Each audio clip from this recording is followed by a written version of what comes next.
Welcome to another episode of the Harder to Breathe podcast. I'm your host, Ryan Dusick. I was the founding drummer of Maroon 5. I'm now a registered therapist, author, and mental health advocate. My co-host, as always, is Duck Maillard. How you doing, Duck? Hey, buddy. I am energized, enthused, and terrified. It's the day that every parent secretly dreads. It's the last day of school. So my son is off on his last day, and then we begin the long, slow march to summer, which is both enjoyable, but also, what am I going to do every day to keep my child entertained? Does he not have summer activities, or? He has a camp coming up in July, but there's a good 3 weeks here in June where it's just going to be a lot of playing Clue and watching episodes of Lost, because that's what his current obsession is now. So it's like, it's like a throwback to the pandemic. I mean, yeah, he can actually go outside and do something physical, but let's not be ridiculous. This is 2024. Children don't go outside anymore. How are you with the tech and the devices with your child in this climate? It's a growing struggle as he gets older, but we did lay a lot of groundwork when he was little. I mean, we always promised ourselves that he wasn't ever going to be the kid at a restaurant who was just going to be glued to a phone while the grown-ups talk. We always included him in conversations and right. And limited, if he wanted to have the iPad or something, it was for an hour every other day. So it was 3 hours a week or 5 hours a week on weekends. And so that sort of, that baseline is there. Now he's starting to push it a little bit as he gets older and be like, well, I'm still playing with my friends. Can I play for another half an hour? And that, that happens. But I think once social media and other developments take place, it'll probably be a more difficult conversation or a world to navigate. But he's young enough now that it's still relatively innocent, so we're not as worried about it. But check back with me in 3 years. I'll let you know. I'm remembering now that we discussed this briefly at our conversation with Alexi Archer. Yeah. We're doing so many of these now that I'm forgetting what we have talked about and what we haven't. I imagine that's going to become more of an issue as we move on. However, it's probably fine because, not everyone listens to every episode. That's right. There's things that if it's worth talking about once, it's probably worth talking about again. That's true. Which is actually, that's a great segue, and that you didn't even know you did, because for today's therapy session, I was actually thinking, I know that there are probably a lot of people, surprise, surprise, who aren't tuning into this podcast to hear me. They're tuning in to hear you because they're fans of you. They're fans of Maroon 5. And there's probably some things that, while I know you and I have talked about, and you've made it clear in sort of conversations, that maybe there are things that, fans listening would like to know. So I thought maybe I could ask you a question or two from the fans' perspective, and you could answer them like it's, just to kind of get some baseline information out there going forward. How does that sound? Is that okay? Well, I love the fans, and I love you, Duck, and I love the fact that you are a fan, and it makes me feel like I'm very special today. So yeah. I would love to. Okay, Ryan, you were in Maroon 5. Is that awesome, or is that cool? Is this the Chris Farley show? Exactly. No. My question is a little bit more serious, but it's a legitimate question. Like I said, it's something we've talked about. So you record, obviously, in this beautiful studio you have at your home with drum kits and guitars and things like that. And I know people ask you a lot about your current relationship with music. And, it probably comes with undertones of will we ever see you back in Maroon 5? Is there a chance maybe you'll collaborate? And I was just curious if you just wanted to sort of touch on that for those who haven't heard kind of the answer to that, or what your relationship to music is now from a professional standpoint and going forward. Sure. Well, it's a complicated one. Music was my greatest inspiration. It was my passion. It was my salvation, really. As a teenager, it was the place that I went to feel understood, to feel connected, to a community. The people that made the music that I loved were my heroes. And so for the longest time, when that became my life, when that became my purpose, it really was. I mean, I didn't understand anyone who didn't have a incredibly deep, loving relationship with music, because to me, it was almost really everything in life. Now, of course, I went through a very traumatic time in which music injured me, both literally and emotionally. And so coming out of that and trying to grapple with what my relationship will be with music moving forward has been a very complicated one. As I imagine it's the same for a lot of people that go through traumas. You know, you might have trauma that's wrapped up in something that is very important and special for you in your self-definition or of your sense of personal validation. I mean, we talked about it in our first episode together. My trigger was being on stage, and I'm an actor, and so yeah, I relate, you know, to my soul that sort of feeling of your greatest love is also your greatest enemy, for lack of a better word. Yeah, and so for about a decade after I left the band, I was still leaning on music a lot for my old relationship to it, even though my relationship at that point was a love-hate relationship. When I started recovery, when I quit drinking and I got healthier in a lot of ways, I started to have an appreciation for music again that I hadn't had in a long time. For instance, early on in recovery, when I was still in rehab, I would go to the gym and I would put on music and in my headphones, and I would put on the music that, you know, inspired me when I was 16 years old. Like, it was all early 90s rock. And that it affected me in a way that it hadn't for a long time. And so that was really cool. But at the same time, it kind of felt like I was like regressing to an earlier stage of development. Yeah. But coming out of that, it was the first time that I sat at a drum set in a long time, and it didn't feel just totally overwhelming. Like, this is something that I can't handle. And I felt a lot of hope, I guess, that there was a way to work back to the old relationship and to be able to play the way that I once did. This is a story I haven't really told it to a lot of people, so it's worth sharing here, I suppose. Let me just warn you, it doesn't really have a happy ending, but if we're talking about being honest and being vulnerable on the show, then it's worth sharing, because this is like really one of the few areas of my life that I still struggle. To a degree that's notable, you know? So I was in the first like 3-4 years of my recovery, I was playing a lot of drums in this room. And I was feeling like I was making progress. I was recording. I was able to execute things to the level that recordings were turning out okay. I even, when I started Instagram, posted, you know, a couple things of me playing the drums and felt comfortable with that, even though I still wasn't feeling comfortable playing the drums in front of people in a room with them too much. Yeah. And then around the time that the pandemic started, or shortly before that, I had a conversation with Adam Levine. I was on the phone with him, and we were just sort of reminiscing. And this was, I guess, 2020, early 2020. And he said, you know, 2022 is going to be the 20-year anniversary of Songs About Jane. And I said, yeah, I'm aware of that. And I had actually in my mind been thinking about, well, just the fantasies, like maybe even I could just get on stage for one song and maybe not even play the drums, maybe just shake a tambourine, you know, just do something with the guys. At this point, I don't have any expectations. It's not something that I need. It would just be fun to be on stage with them again. And if that were to happen, it would be like a full circle moment for me. Right. But then he kind of said it, you know, he put it out into the ether. He was like, well, in 2022, it's going to be the 20-year anniversary of Songs About Jane. We'll probably do like a big tour and we'll play the album, and you should be involved if you're up for it.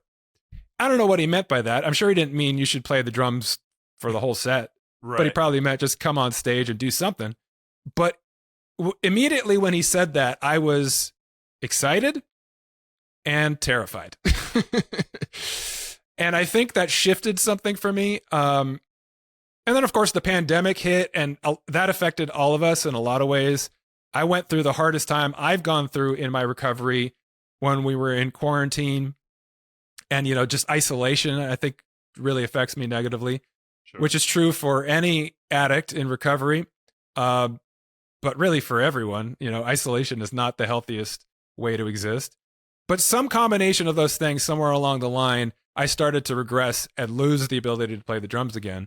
And it became a more traumatic relationship again, where when I would sit at the drums, I just felt really out of whack. Like my body just didn't cooperate with me. My body was rejecting it again, saying, we're not going there. We're not going back to that place. We got hurt there before, and we're not going to let you do that.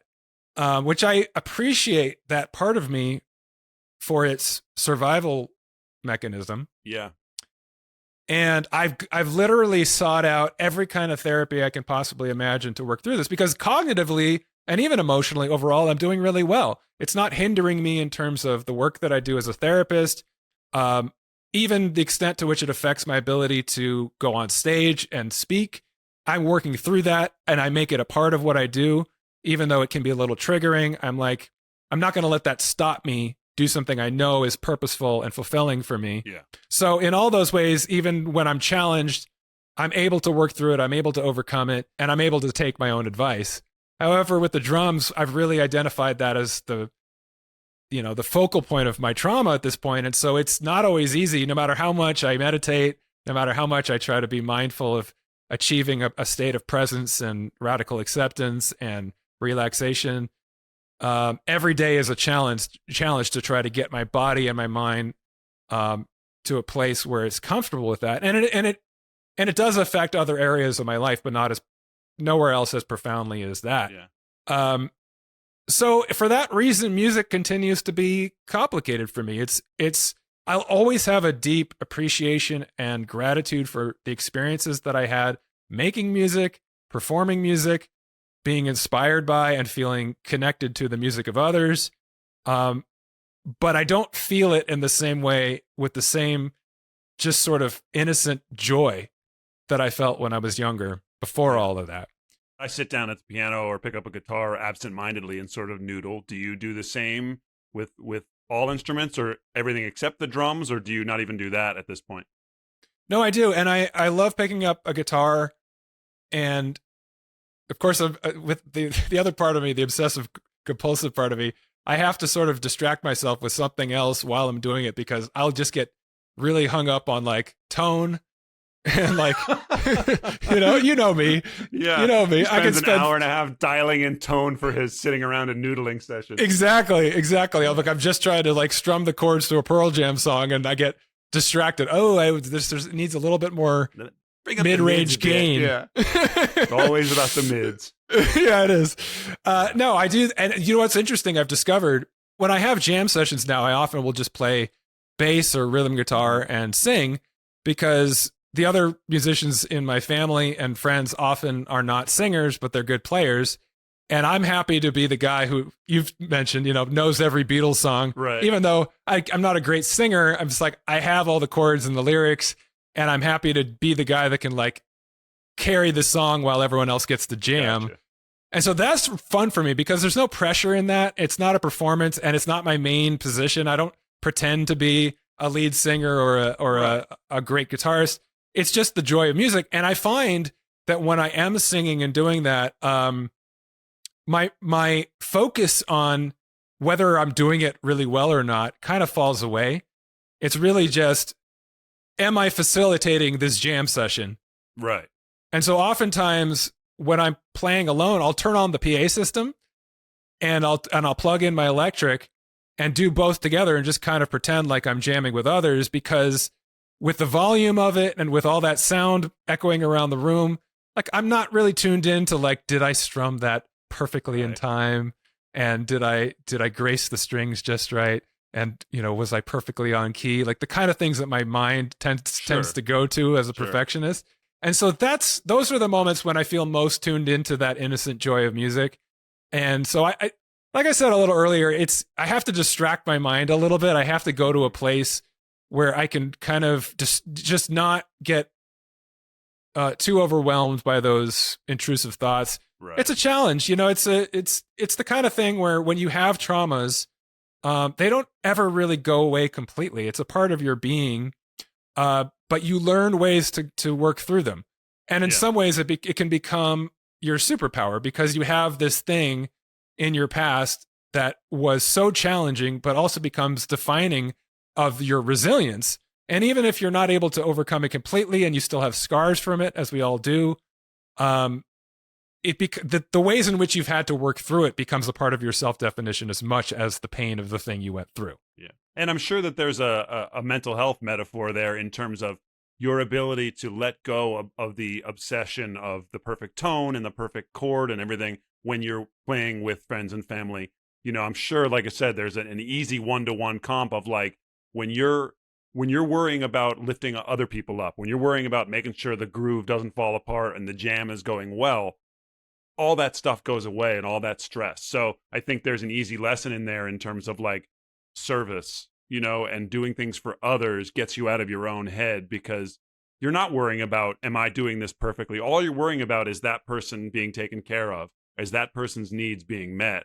And I think there's a beauty in that. You know, I mean, like we said in my first interview, I'm not the best musician either, but I love jamming with people just because you as musicians, we spend 95% of our time just sitting alone with a guitar or a bass or piano or singing. So to be able to sit with anybody, it doesn't matter how good or how bad they are. It's literally another person, and that's all you need to make a band. Two people is a band, you know? So I think it's great, and I think it's a testament to your journey and a testament to your strength that you still can see the forest for the trees, to add another metaphor to it, you know? that music is, and when it boils down to it, is just the joy of playing with somebody else and sharing that experience. Well, it is at its, you know, I think in the truest sense, playing music is a form of connection, even a spiritual connection, and it is an act of service. Whether it's giving music to somebody else that is sharing their music with you, or giving it to an audience. So thank you for making that connection, because the service element is a huge part of my recovery.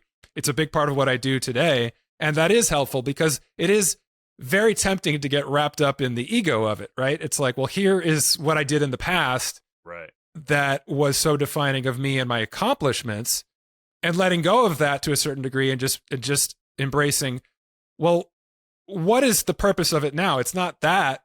It can be purely just a form of connection and service again. And that, in that way, it can be inspiring and connecting.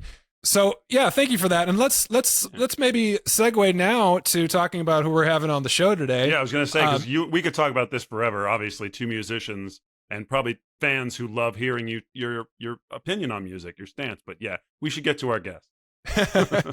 Well, you know, our guest today is a really interesting and inspiring guy who probably talks about some of the things we just touched on in his keynote lectures and his coaching programs. He's a very successful guy, an entrepreneur who started several companies.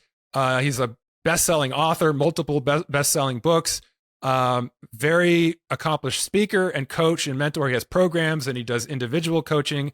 I'm curious to get his perspective on some of the things we're talking about. His name is Peter Sage. Anything you want to mention about Peter Sage before we jump right into it?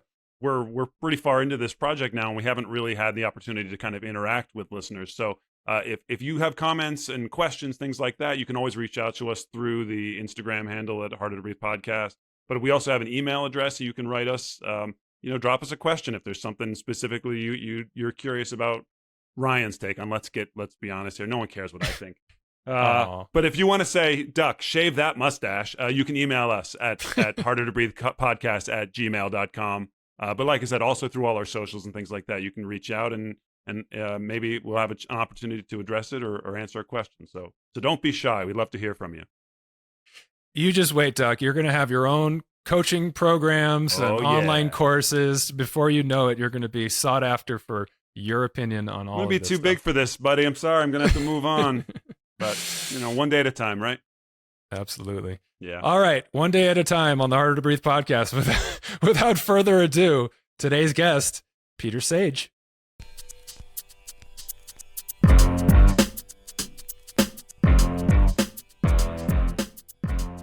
Peter Sage, welcome to the Harder to Breathe podcast. How are you doing today? Outstanding with a capital O. Thank you, Ryan. Great to be here. Really, really excited for our conversation.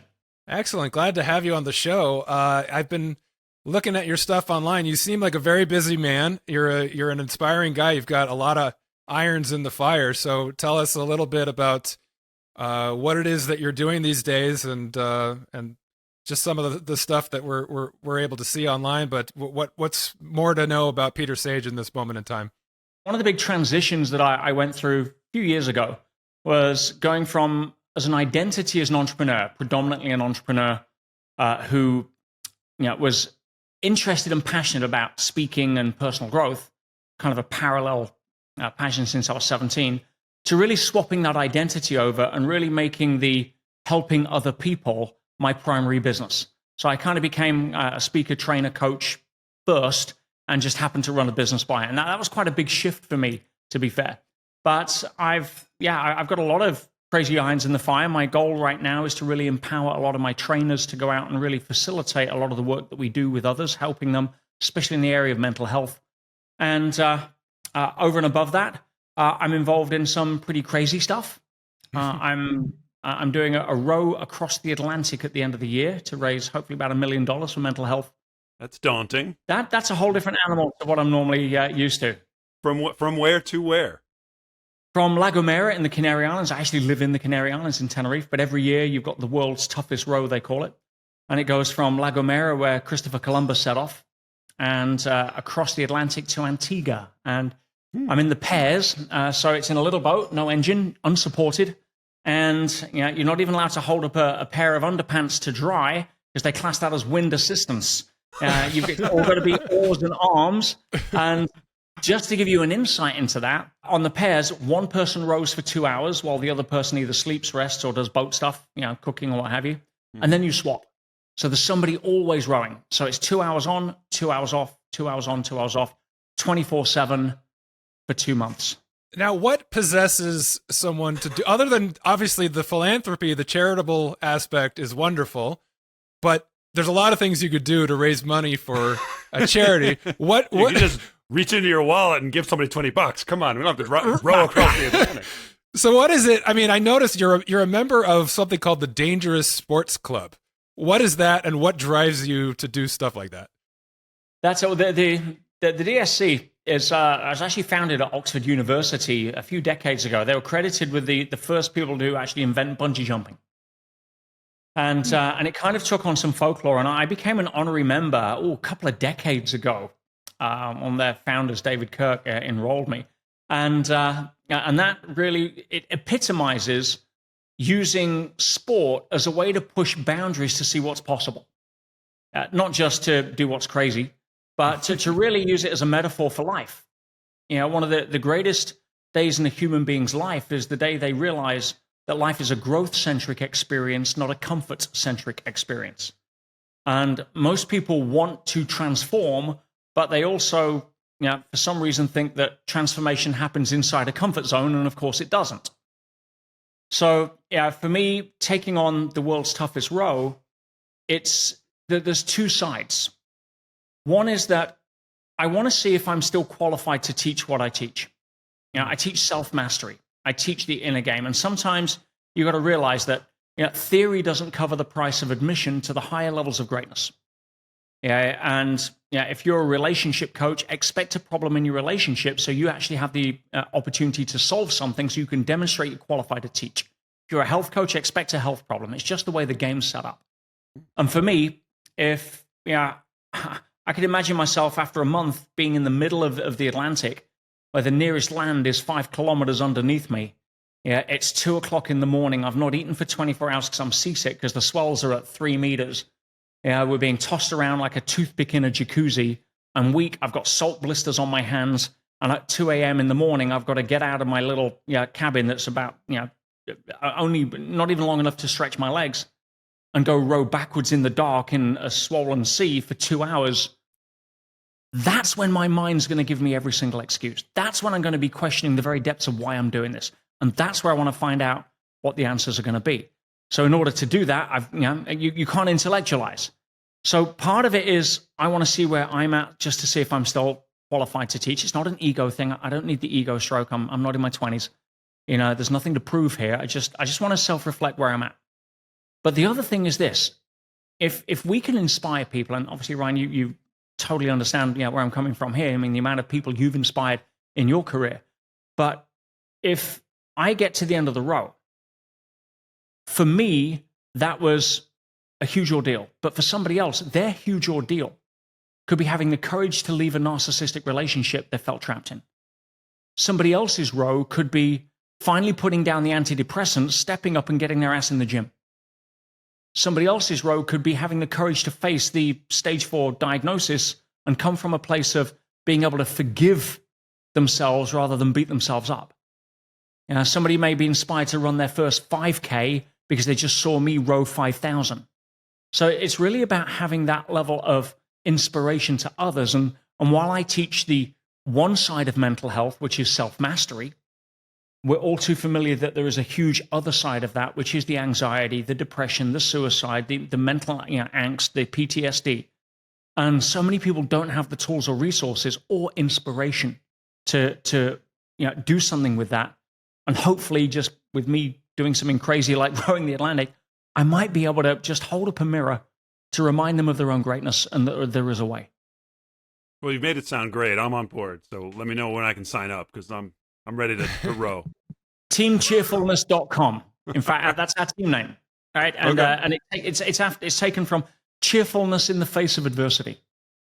It's hard to be sad, angry, or depressed when you're smiling. Right. And, as I said, life is a growth-centric experience.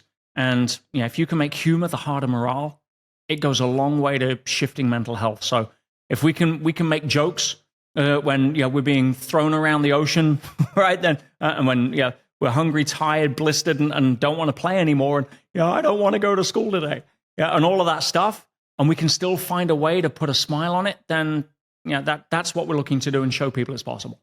Peter, you just explained my entire reason for existence on this podcast. It's just to bring the levity and to make people laugh a little bit. So you do an amazing job. Thank you. Thank you, Peter.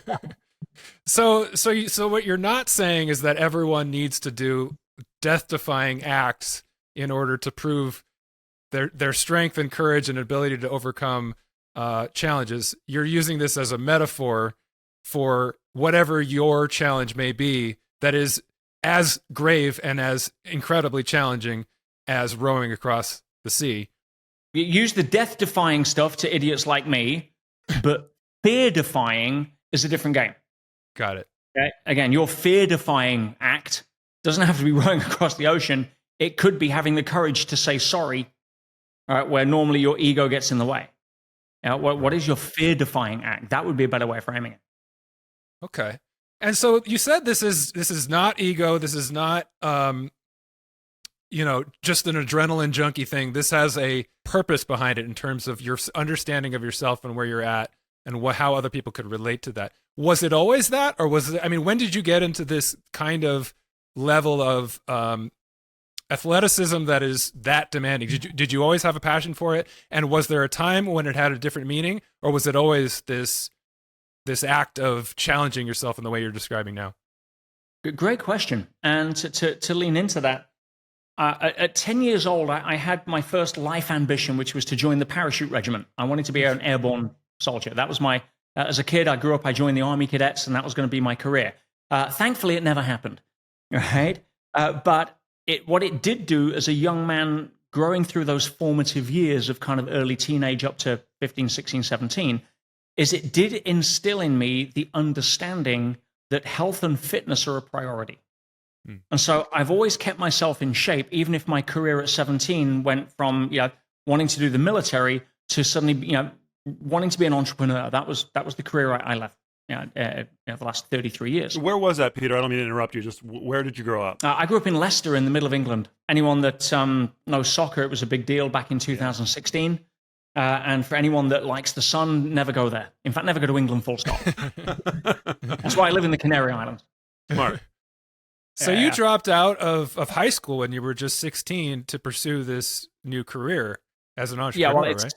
I didn't just to pursue it. I wasn't smart enough to follow the academic, sort of path to college. For me, it was a case of I wanted to go out and just flex my entrepreneurial muscles and see what I could do. I mean, you start with nothing. Not a lot to lose. But I had that ambition to be in the military, and then from a fitness perspective, that stayed with me. And then in my early 20s, I was driven predominantly through the insecurities of a young man of trying to prove to the world I was good enough. There was ego at that age. Totally. Totally. I mean, I bought my first Ferrari at 25 with my name on the number plate. All right. Say no more. It should have said A1 Ego instead of A1 Sage, But it was all about thinking that when I hit a certain mark, then finally I'll be good enough. And of course, you're chasing an external reference for an internal insecurity. Never the twain shall meet. It's like running east looking for a sunset. Right. So, I make my first million. I'll finally have made it be happy. Right. Of course, you make your first million. What happens? Of course, you're unhappy. Why? I know. It's because I need 2 million in case I lose the first. So you go on this never-ending chasing the more, wondering why you're elbowing your way to the top of Success Mountain, only to get to where you thought it was going to make you happy, realize you don't like the view and you want to jump off. And it's hard to fix because you don't know. You think that you have to hustle your way out, but you're already hustling. And what actually shifted for me in my 20s was I was doing a lot of work around one area in personal development. I've been in personal growth since I was 17, 33 years. And 35 years. Wow, I'm 52 in this week. So yeah, it's 35 years now. It's cracking on. But in the early days, it was all about learning how to hustle, how to become rich, how to be successful. Until you realize that a life chasing success versus a life chasing fulfillment are two very different things.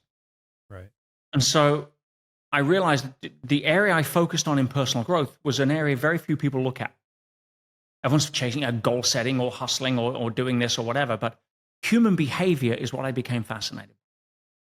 What makes us do what we do? What makes you get up in the morning excited or not? What makes you procrastinate or self-sabotage? We don't learn that in school. That's not covered in the lectures.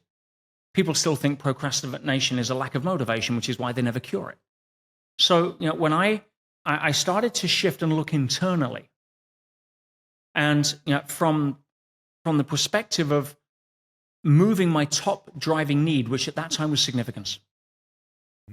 I was definitely trying to prove to the world I was good enough. Look at me. I'm on the top of this mountain. Please finally validate me. Nobody gives a crap. Everyone's trying to protect their own image on their own mountain.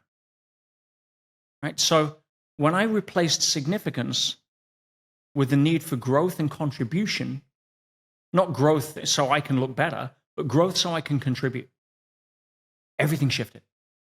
Now it became about, how do I serve? How do I add value? How do I help other people get out of the maze I found myself in my 20s and thankfully got out of before I suffered a burnout heart attack?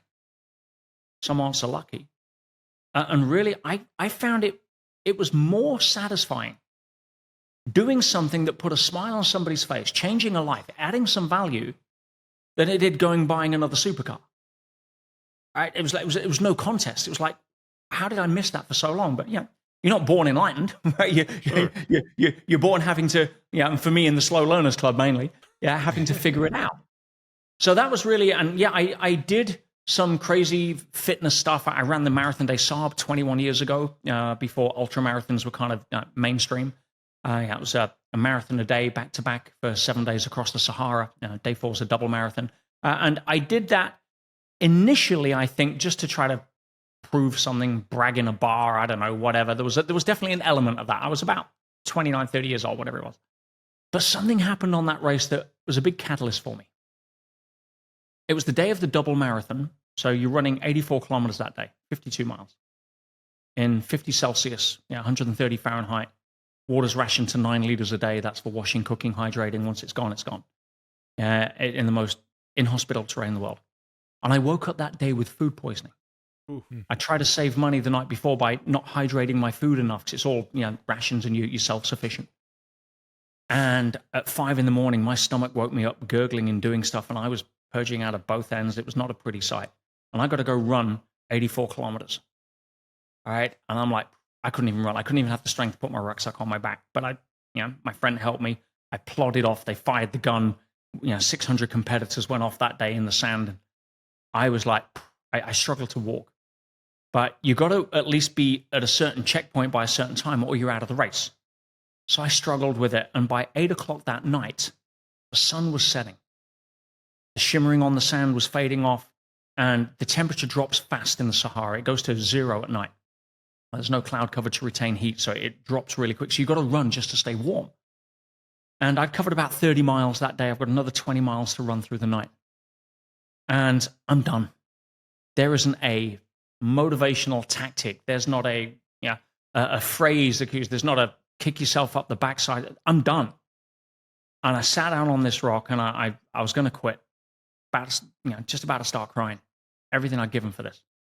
And I heard this noise, and the universe just steps in so many different ways at the right time. And I heard this noise, and I heard this like trudging through the sand. And I looked up, and silhouetted against the setting sun was these two shadows that then ran past me. And as they came by, I noticed one was an old, blind Korean guy, tied at the wrist to his guide. Competitor. He had a number on. And I'm like, whoa. What possesses somebody who's clearly not an athlete, a pensioner, want to participate in that time, the world's toughest foot race, where you can't even see where you're placing your feet? And you got scorpions and camel spiders and rocks and sharp waddies, and this isn't a running track. And I got fascinated. Again, human behavior. I want to know what compels somebody to do that voluntarily. So I want to find out. So I've got to go catch the guy. So I get up and I start after them, and I finally catch up, and I learn through his guide, who was also his translator, that this guy, years before, his brother had died of cancer. And every single year he ran this race to raise money for the hospice that had looked after his dying brother. And I was like, whoa, if ever I needed a reminder that it's not about me, if ever I needed a slap in the face to say, what, how far did your ego get you in this? Sitting on a rock about to quit. And he inspired me. He inspired me to keep running the race. He inspired me to go out and finish the race. We ran another 26.2 miles the day after, and then just about a 3/4 marathon on the last day to finish. And it really shifted my perspective, because I found a strength that I didn't know I had when I shifted my focus off of myself and started placing it on others. When I started asking, what can I give? Eckhart Tolle puts it beautifully. He says, stop asking, what do you want from life? And start asking, what does life want from you? And that was a big moment for me. I can relate to those hardships. Last week I ordered French fries with my meal, and I got onion rings, and it was really disappointing, but I powered through. Terrible. And but honestly, it's something you touch on that I find true. Peter, I struggle with anxiety that sometimes manifests in just a general, I feel sick sometimes. And I've learned to deal with it, and I've also learned to recognize it sometimes for just what it is. Like if I'm worried about something, I know my body's going to feel kind of uncomfortable that day.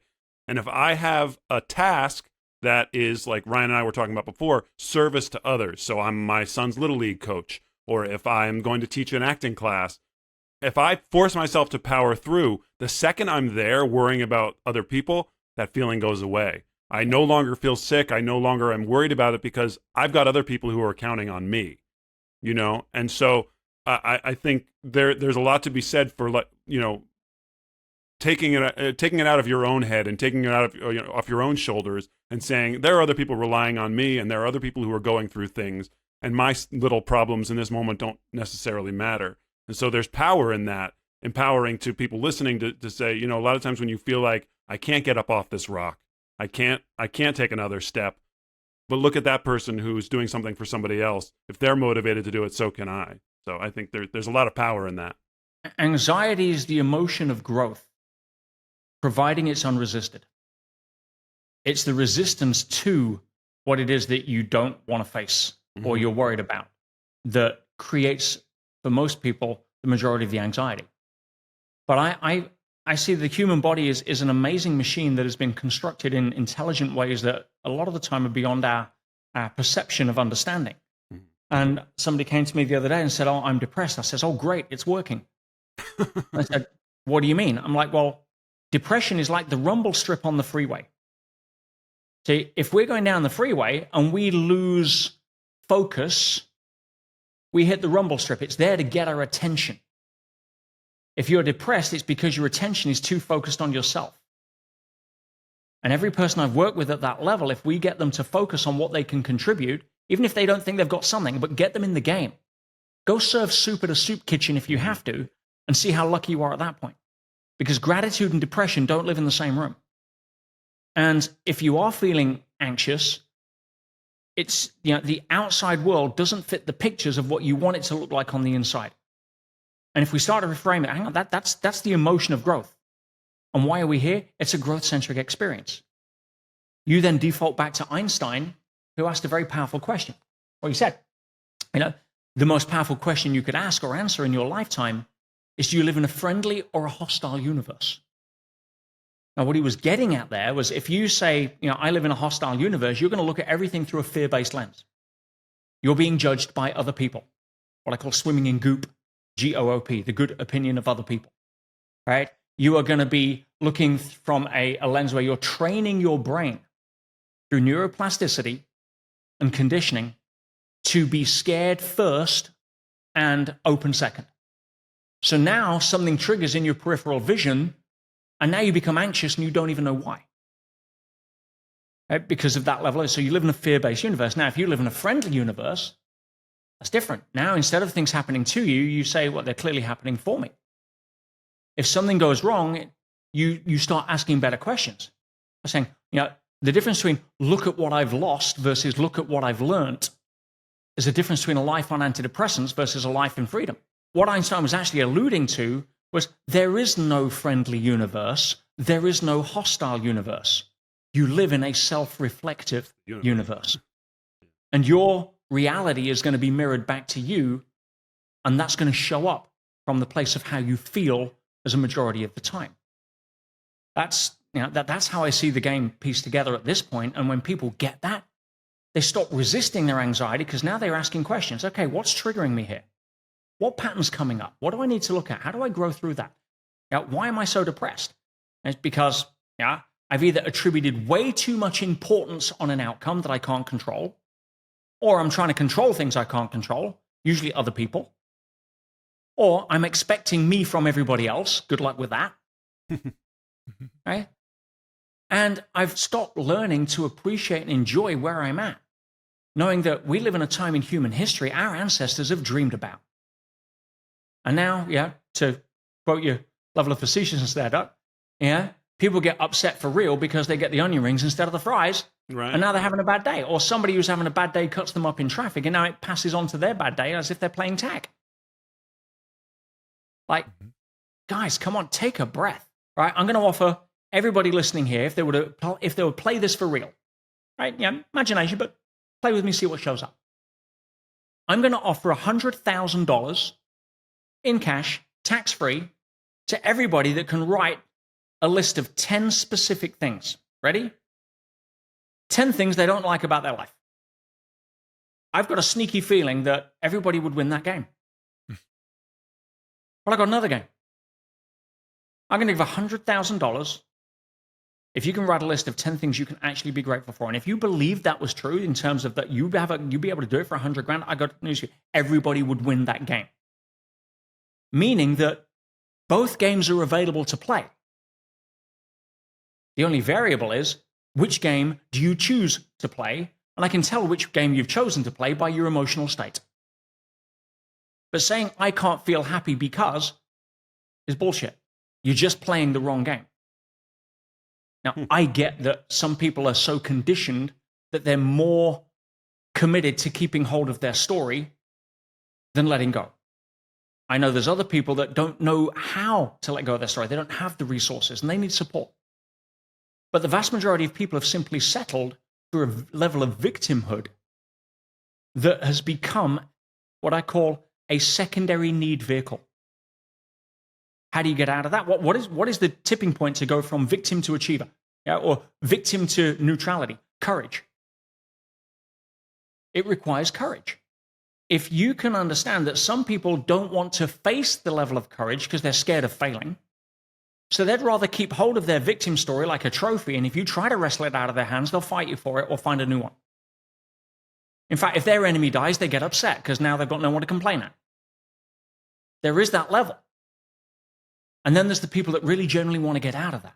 They're not after the secondary gain. They're not after the significance because now I didn't have an education, I don't have a good job, I don't have a good house, but I have a significant problem. So please don't take that away from me because I identify with it as my only source of significance. You learn to show them a different source of significance, and you see how fast they let go of their story. Ryan, that's something, I mean, I'm sure you see in terms of, the thing that people complain or say is the main issue in their life.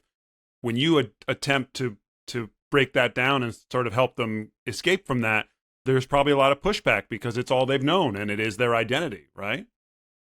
Well, yes, I do find that people hold very strongly to their story.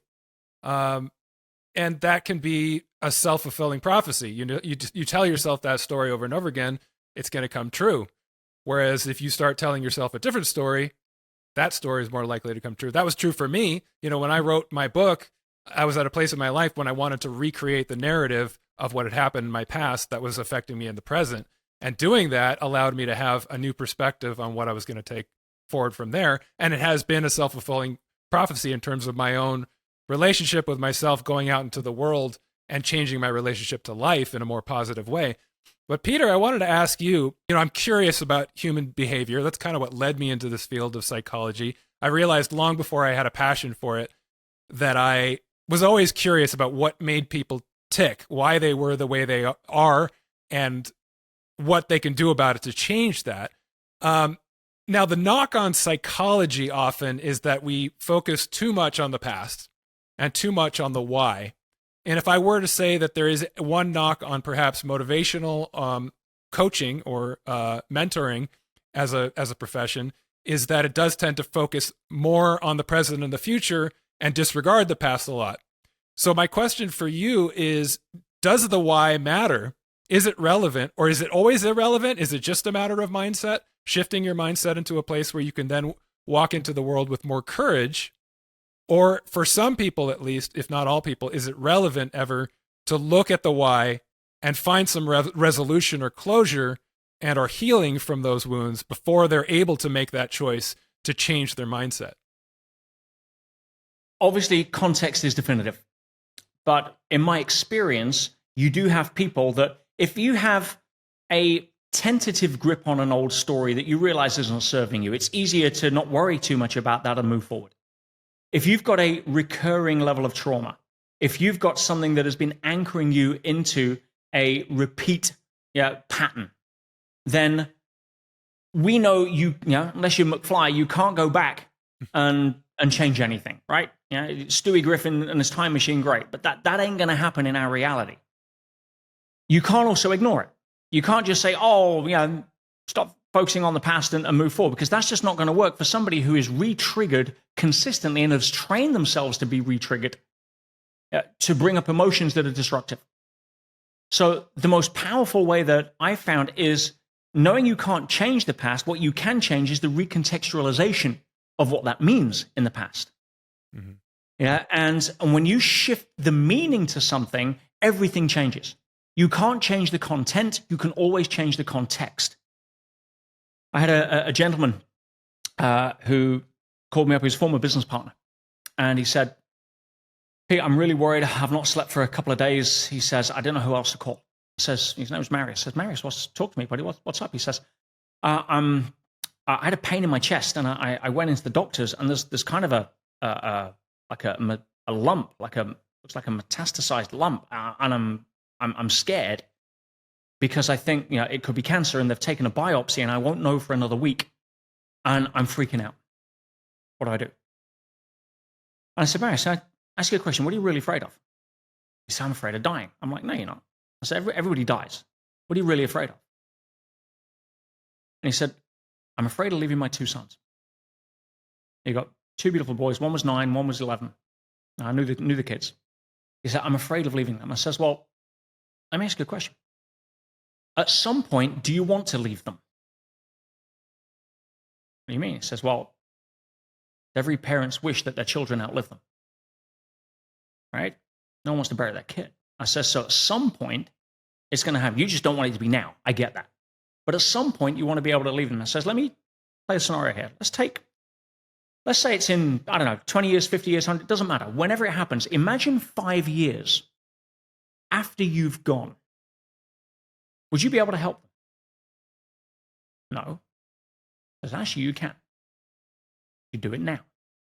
I said, let's take a scenario. Let's not pick a health scenario. It can be too tricky. Let's just say, is it possible that one of your sons gets married and at some point happens to go through a divorce that isn't clean, right? You know what we're talking about. Is that a possibility, right? Yes. Well, what would happen if it was 5 years after you were gone? Could you help your son go through a messy divorce? He said, what do you mean? I says, well, right now you have an absolutely amazing opportunity to demonstrate to your two sons how to handle adversity. Imagine 5 years after you're gone and your son turns around to his brother and says, oh, what would dad do? Hey, do you remember that time he had that cancer scare? And he was so calm. He was so, hey, son, don't worry about it. And if it turns out, we'll figure it out. We'll go through. What a role model. I said, you've got a chance right now to be the father that you want to be for your sons that'll be there long after you've gone. Boom, he got it. He got it in a heartbeat. Instant recontextualization of a situation on there. Why? Again, takes it off himself. If somebody has trauma, we just did a documentary on one of our programs that tracks students over time that have gone through some of the transformational change that we facilitate. I call it RISE, the science of human transformation. And I'm very proud of it because of the stories that are shared. But there was a gentleman there who never got over the death of his brother when he was younger. And he'd been to therapy, he'd been to counseling, he tried Gestalt and hypnotherapy and regression and dynamic psychotherapy and all the different modalities. But it was still there.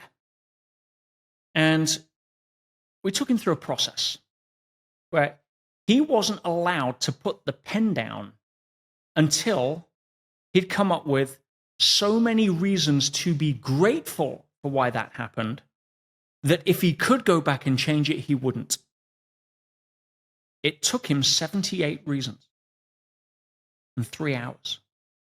And in the end, he had so much peace over coming to terms with the gift that his brother had given him through his passing through whatever number of reasons that tied into, that he was finally able to let go. Now, turning around to someone like that and saying, oh, just get over it, it was 40 years ago, and let's focus on the future, is not going to work.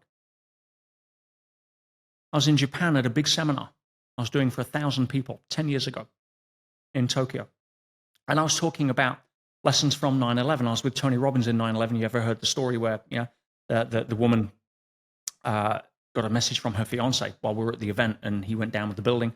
Anyway, I was telling this story about, the metaphor is, or the lesson is, you can never change what happens, but you can always change the meaning.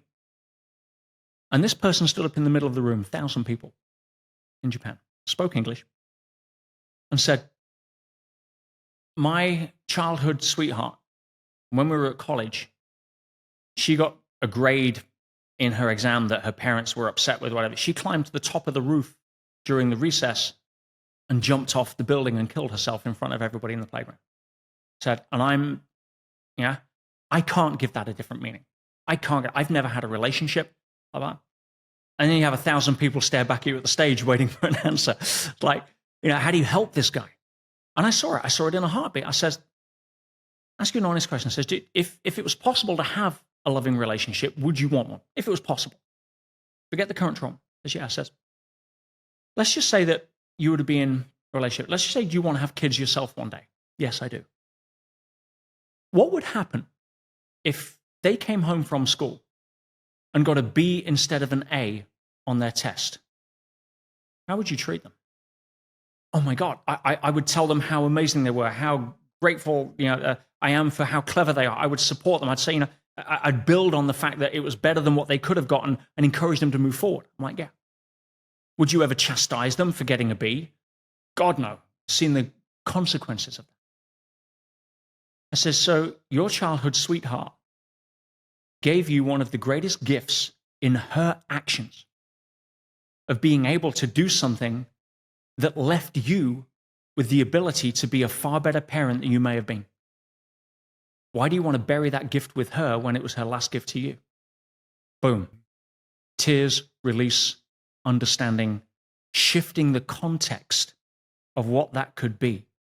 Now, by staying close to a victim and I can't have a relationship because, and my trauma's here because, you're now linking that to making it even worse by having the one act that he can't, that could have given him new life be buried with that actual experience.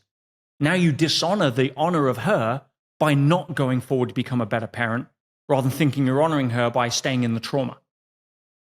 So it's shifting context, not content. And sometimes that is absolutely required, Ryan, in order for somebody to be able to let go of that and move forward. But it can happen that fast when you shift it.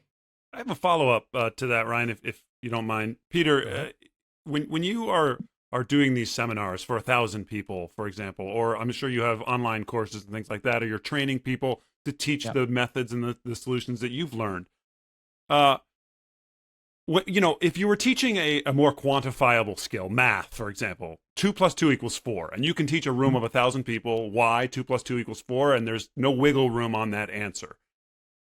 But when you're teaching skills, and this kind of goes back to Ryan's question in terms of is it a case-by-case basis, the way that we deal with people in terms of some people have trauma in their past, some people are dealing with the fear of a future.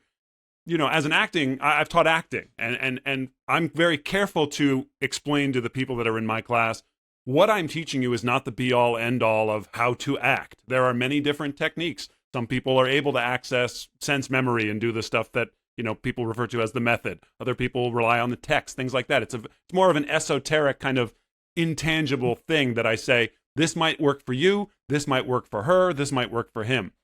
Yeah. So how do you stand up in front of a room of 1,000 people and say, these 5 rules, if you follow these 5 rules, you will have the success and you will achieve your goals, when it might be a case-by-case basis for everybody in that room, that they need different tools, they need different motivations, they need different answers. How do you confidently stand up there and say, I believe that I can teach you all how to do this with this set of rules or this set of skills?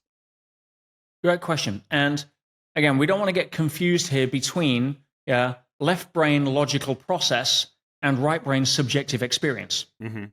Everybody is starring in their own movie. My job is to empower them in their movie, not for them to follow me in mine. Okay. Now, what I can give, as you do, is a series of tools that they can use that applies to them in their way. For example, one of the tools that I encourage everybody to get good at is learning how to ask better questions. Why? Because most of our misery comes through meaning. Mm-hmm. We make something mean something we don't want it to mean, or something that disempowers us, or something that we don't like. Now, our brain is what I call a loop closing machine. That's why if you have a good script, right, then you get to the end of a chapter and it's a page turner, it's a cliffhanger. It leaves an open loop that your brain wants to close. Right. Some people don't like cliffhangers because that's how TV series work, to keep you glued to next week tuning in. Because the brain doesn't like to live in the space of a question. It likes to have resolution around questions. So the metaphor I use is if you ask a question, it's like throwing a stick. And like a faithful Labrador, your brain is going to go and fetch the answer. It's going to go bring that stick back. So learn how to throw better sticks. Because if you ask the question, why does my life suck? Why does this always happen to me? Why am I not good enough? Your brain is going to find an answer. It's its job. Yeah? Because you're a schmuck. Because your teacher says you'd never amount to anything. Because your big brother's always better than you and always will be. Whatever it is. Your Labrador's going to get this manky, smelly stick and drop it on your new clean carpet. And then you're going to blame life for that rather than realize you threw the wrong stick. So learning how to throw better sticks, learning how to ask better questions. What's great about this I've not noticed yet? Yeah, look at what I can learn rather than focus on what I've lost, as an example I gave earlier, right? It's like, what's something I can be grateful for? Do I live in a friendly universe? Yeah, if somebody leaves you in a relationship, and we've seen where that can take people, you can either say, well, I'm no good, so they left me, because why? Why did this happen to me? And so, well, thank God they went, so they made room for somebody who's right. Why? Because I deserve better. 2 different lives. So empowering people with skills that allow them to make decisions for them in their movie. Because I'll give you one example, one metaphor I think a lot of people find helpful. I mentioned something earlier called Goop, the good opinion of other people. So my role, as I say, I don't care if you know my name. I don't care if you want to follow me. It's not about me. So how can I inspire you? That's my role these days.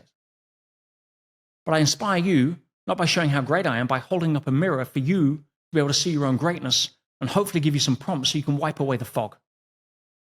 And so when it comes to Goop, I say to people, I says, we all star in a movie called the movie of our life. Now, I know you star in that movie because you're the only person that's in every single scene. Which means, by definition, everybody else plays one of two roles. Either, at best, they're a supporting cast. There's no co-stars in your movie. They're a supporting cast. Spouse, sibling, best friend, partner, whatever. But the vast majority of people in your movie are film extras. Now, what is the definition of a film extra under this context? Somebody you're no longer thinking about when they're no longer in your scene. Right? So here's where it breaks down. Here's the challenge for most people. Most people walk around thinking that they're the star of their movie, and they then think that everybody else sees them as the star of their movie. But they don't, because everybody else isn't starring in your movie. They're starring in their own. Which means, by definition, we play one of two roles. Handful of people, we're a supporting cast in their movie. They're thinking about us when we're not in their scene. But the vast majority of people, we are nothing more than film extras in their movie. Which means, when it comes to swimming in Goop, the good opinion of other people, the reality is this. Most people don't care enough about you to bother to give an opinion. Why?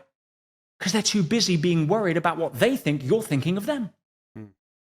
So everyone's running around in this bubble of self-importance, thinking, look at me in my bubble of self-importance, what everybody thinks of me. Not realizing everybody else is in their own bubble of self-importance, thinking, I wonder what everybody else is thinking of me in my bubble of self-importance. And when people get that, it's like, holy crap, it's like freedom. Yeah.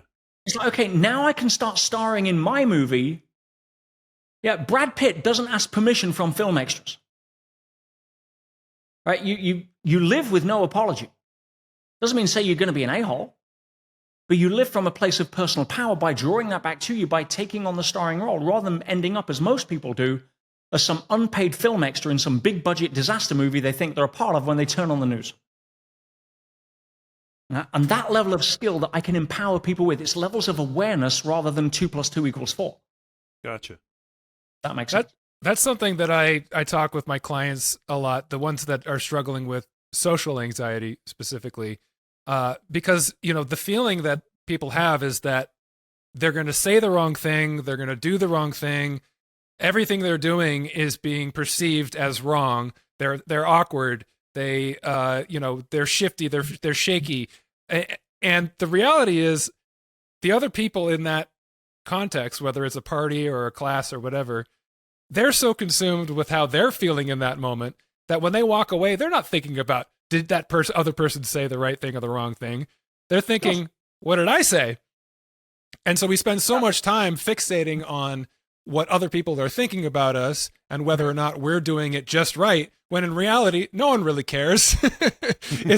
They care more about themselves. And that's not to say that you're not important or that you need to be humbled so greatly by this to not have an ego anymore. It just means to put it in context. The context of this, in our own mind, we think that everything that we're experiencing is the center of the universe. And the reality is, it's just another point in the universe, and our experience of it is very subjective.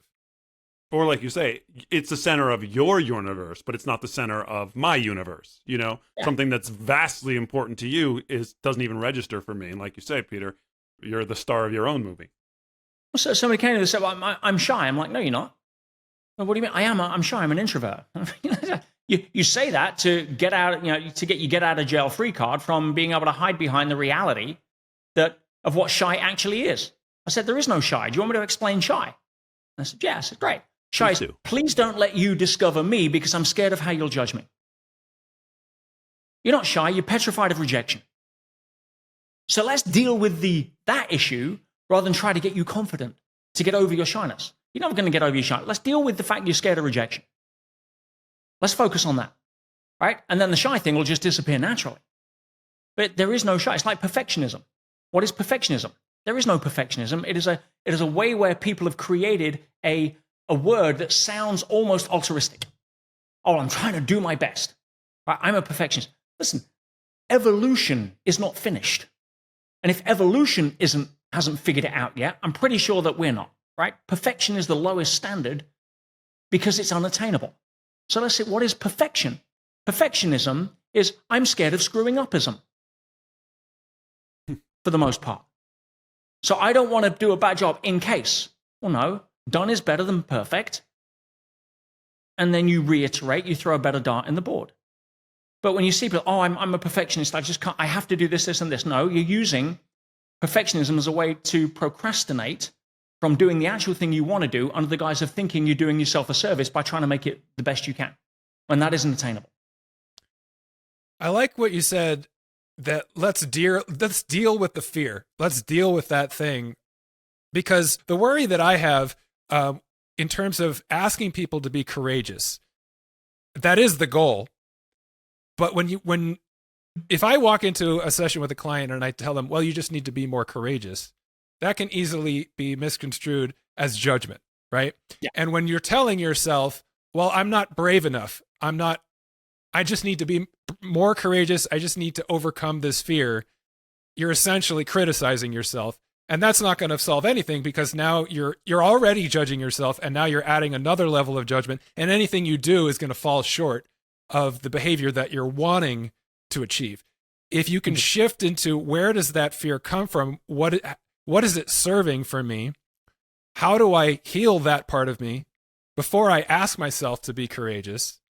Then you're able to walk into the next situation without self-judgment, with compassion for self, and with actual courage, not imposed sort of compensation, an ego-based sort of courage. Because a lot of people rely on that, right? They rely on shifting into another extreme. If you feel like you have very low self-esteem and you're not able to do things because of it, you then adopt this, dramatized sort of version of yourself where you have no fear, and you're this big personality who can do anything.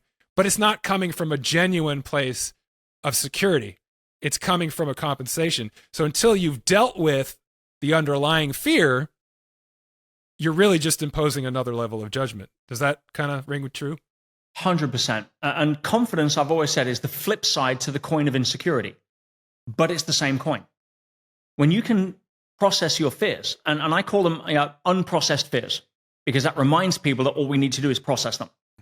If you say, oh, it's your fear, oh, it's my fear. No, it's your unprocessed fear. Oh, okay, then there's a direction of travel there. There's an expectation there.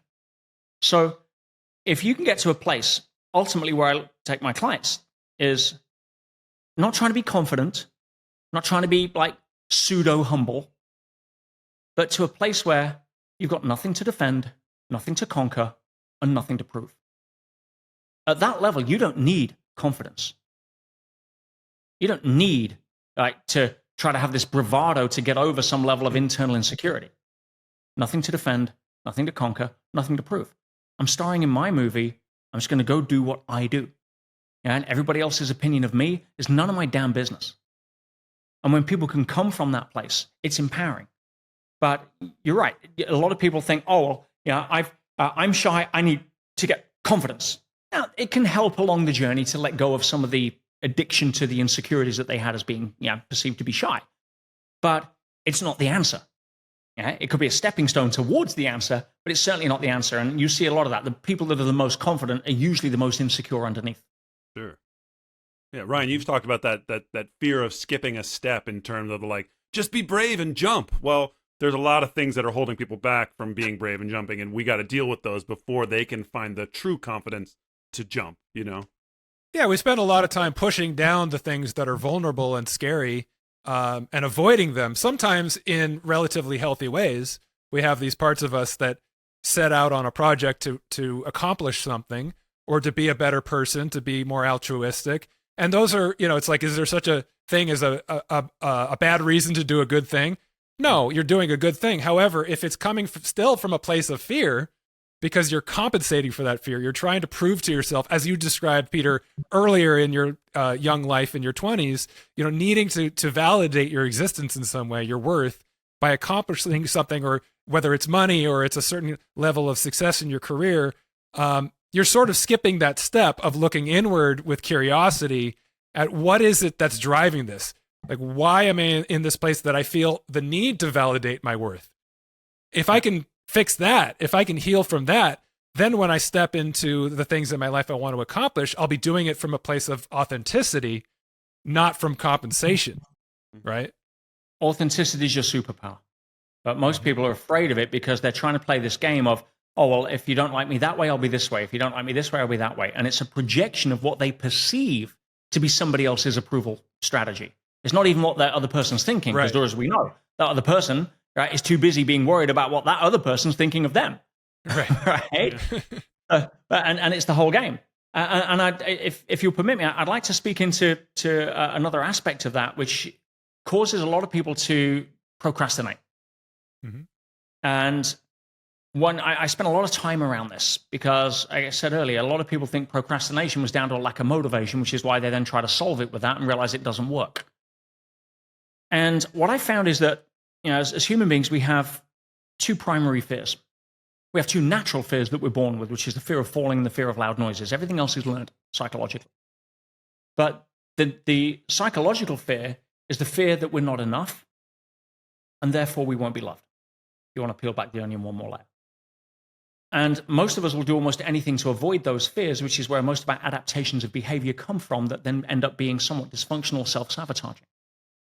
So when it comes to procrastination, it took me a while to figure this out. It's actually a psychological autoimmune disease.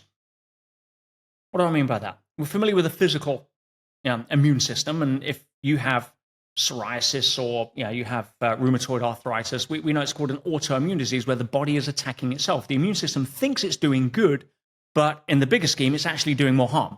It just doesn't realize it. It's trying to protect you, but in the bigger scheme, it's actually self-harming. So on a psychological basis, imagine you've got two corridors you can walk down. One is a task, leads to a certain task, a business plan or a new venture or completing something.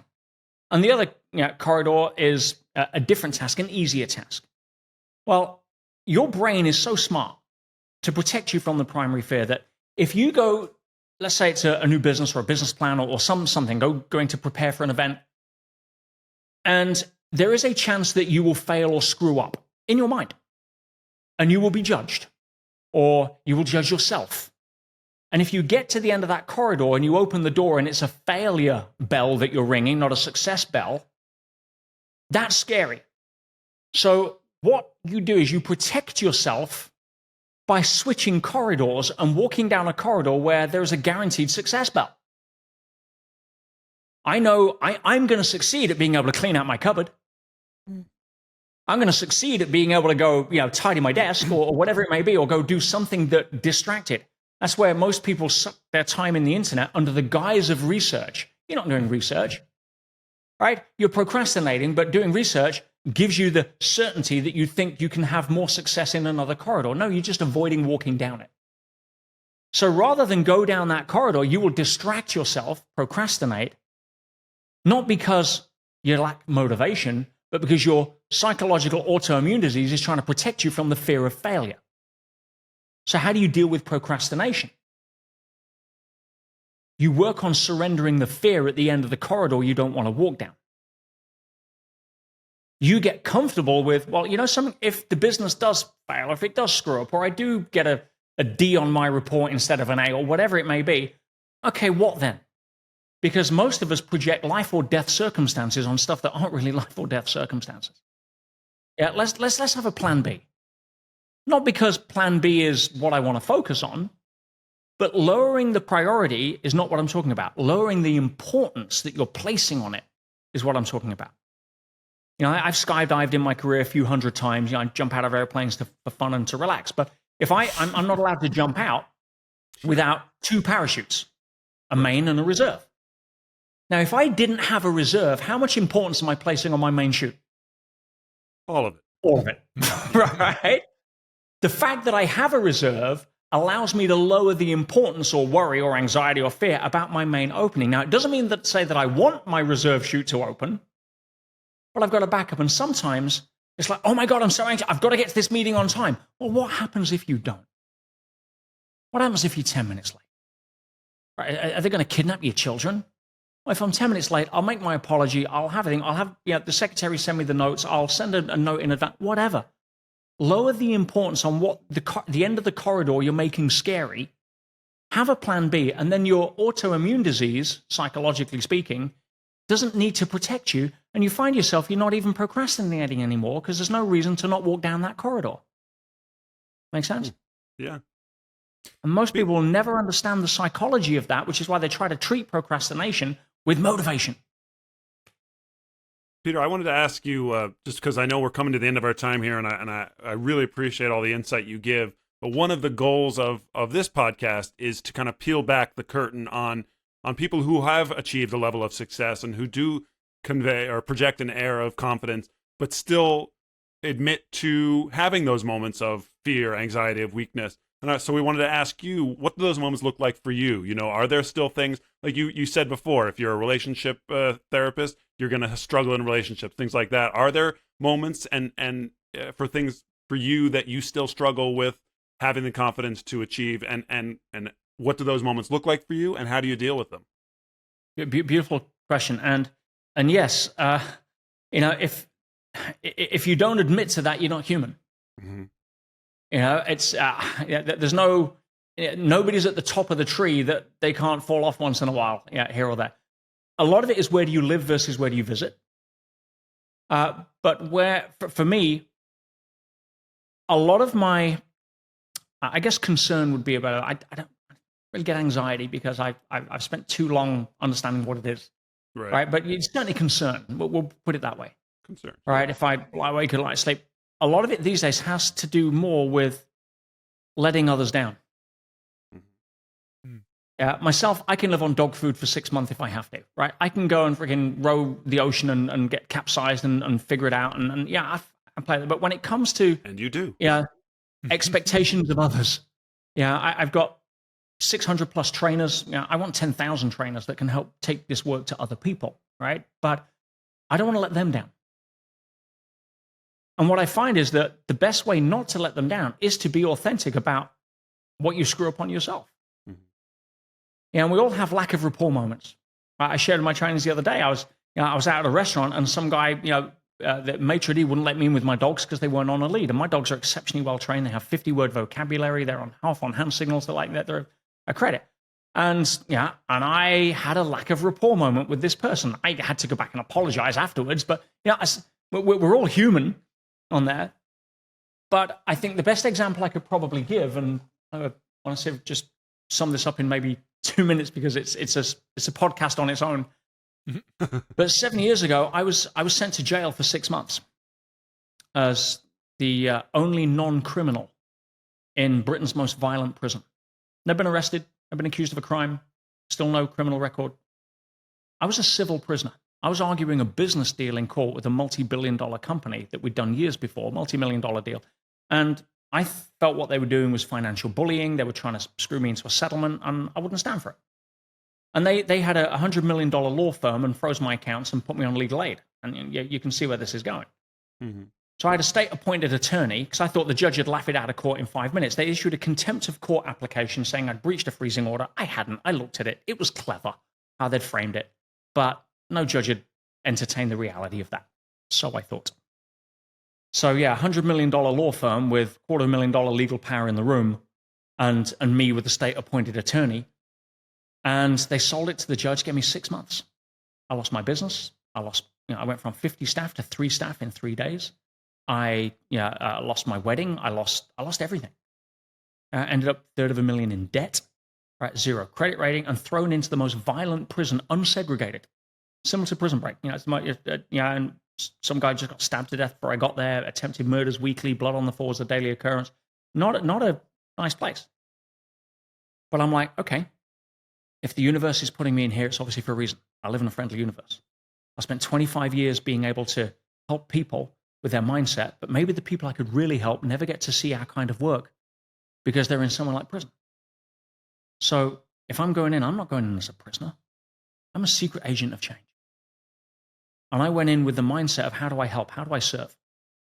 And long story short, I ended up getting a lot of the prisons off drugs. I was stopping suicides. I redesigned the intake system to reduce violence between the wings. It's now being used in prisons all over the world. I won a national award for the work that I did in there. But were there times I was scared? You damn right. Were there times I was upset? Were there times I cried? Were there times I wondered if I was making a difference? Oh, yeah, 100%. However, I never actually felt physically afraid. And I'm certainly not the biggest fish in a place like that, right? Nor do I want to be. But the reason I didn't feel afraid because I knew I was there to serve. I felt that I had some sort of cosmic protection. I don't know what level you want to call it, but if the universe is sending me in there to help people, it's going to look after me in some way. And there was a lot of violence in there. But I never once felt scared. And ended up becoming one of the most incredible or inspiring journeys I've ever had the privilege of living. Did you do everybody's tax returns while you were in there? The British Andy Dufresne? Not that one. But it was real because, as I said at the beginning, theory doesn't cover the price of admission to the higher levels of greatness. Why do I want to go onto the ocean? Because I know there's going to be times I am going to be scared to death. There's going to be times where I'm going to feel so insignificant. There's going to be times where I just won't have the motivation or the energy to get out, but I've got to find it from somewhere. All right? And I'll be sharing those times. It's not like, hey, yeah, I'm a superhero. I'm going to grow this. No, I don't know if there's never been one year where everybody's made it. Yeah, somebody died on the race last year. This is a serious event. It required years of preparation. I just had surgery last week, right? Which prevents me from training for a month. Right? So I'm going in as best as I can, but I'm going there because I want to be an example to others and an inspiration and an invitation, not an imposition, not a look at me, not a like, hey, if I can do it, you can do it. Hell no. Leave the crazies for me. But are there going to be times where I've got a dark night of the soul? Bloody well hope so, because that means I'm still in the game. Answer your question? Absolutely. Well, this has been an enlightening and inspiring conversation, Peter. Thank you so much for your time and for your energy. And I feel like we could go for another hour or so. Yeah. Hearing more of Peter's stories. I'm sure that story has a lot of ins and outs to it, which we're just scratching the surface on. Peter, let us know, what are you working on? What are you promoting right now? And where can people find you? Oh, thank you. I'm obviously on social. You can pretty much find me everywhere, The Real Peter Sage. I'm excited about the documentary because I put a lot of wisdom in there as well, and people can actually get inspired by people that have already transformed. We call it Rise, so look out for that. And anything I can do to support. If you want to have a look at some of the work I've done in print, the inside track is the actual letters that I wrote to my senior students from inside jail, showing them how I was dealing with all of the stuff, including the vulnerable times, the times I cried, had the strategic interventions. How do you stop someone committing suicide in 5 minutes permanently? Right? I've got decades of experience that I was putting to use, but I wanted to break it down so other people could understand it and hopefully use it in their lives as well. So that's called the inside track. Feel free. I try to put as much work out as I can to help people. And I'm just really grateful, and it's been a real pleasure to come on here and see the amazing work you guys are doing. And I love the levity. As I say, humor, making humor the heart of morale is a great way to really lead from the front when one could be talking with some really contentious subjects or triggering subjects. So yeah. I love your style with that. And Ryan, just your whole journey is inspiring. And the fact that you've got this beacon, this broadcast that you're doing now to help others, I'm just so honored that I got an invite. Thank you. Thank you, Peter. It's been a pleasure. Thank you for making another great episode of the Harder to Breathe podcast. Tune in next week for another great episode. Thank you again, Peter Sage. Thank you, Peter.